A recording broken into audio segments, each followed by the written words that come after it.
mövsümündə hər kəsin müxtəlif istirahət planları olur. Kimi səyahətə çıxır, kimi əyləncə məkanlarına üst tutur. Ancaq hər kəsin bunlara ayıracaq fərqli büdcəsi olur. Bəs az məbləğlə keyfiyyətli və əyləncəli bir gün keçirmək mümkündürmü? Elə bunu birlikdə öyrənəcəyik.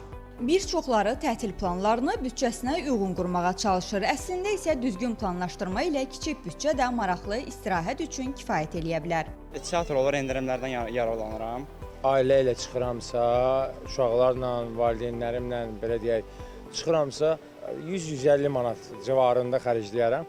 Amma əgər tək çıxaramsa, hardasa bir 30-50 manat civarında bəs edir. Parkı gözəl olanda, təmiz olanda heç ehtiyac yoxdur çoxlu pul xərcləməyə. Adi elə insanla oturub, mehriban söhbət eləmək ən böyük istirahətdir məncə. Mən 18 yaşdan yuxarı şagirdlərin müsahibə ilə götürülən Yay Fest haqqında bilirəm. Bu il də istəyirəm ki, müsahibələrində iştirak edib Yay Festə qoşulum. Həm də ödənişsizdir. Yay mövsümlərində pulsuz çimərliklərdən istifadə edirəm. Bir də bahalı qidalardan istifadə etmirəm. Dostlarla çıxıb gəzəndə, oturanda bir arsa 50 manat civarında çıxır hardasa. Tutaq ki, istirahətimiz üçün cəmi 20 manat büdcəmiz var. Görəsən bu məbləğlə istədiyimiz məhsulları ala və maraqlı gün keçirə biləcəyimi?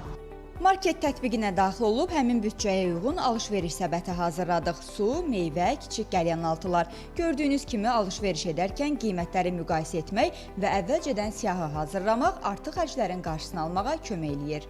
Alış-veriş edərkən həm bank məhsullarından bu istiqamətdə istifadə edərkən birinci növbədə onun səmərəliliyini, effektivliyini ölçməyi bacarmalı. Yəni bu məhsul mənə lazımdırmı, bunun ödənişini edə biləcəmmi? Ümumiyyətlə bu məhsul digər mağazada, digər mağazalar şəbəkəsində hansı qiymətə təklif olunur? Günlük limit müəyyən etmək, endirim və kampanyalardan yararlanmaq, ödənişsiz istirahət məkanlarına üstünlük verməklə də büdcənizə qənaət etmiş olarsınız.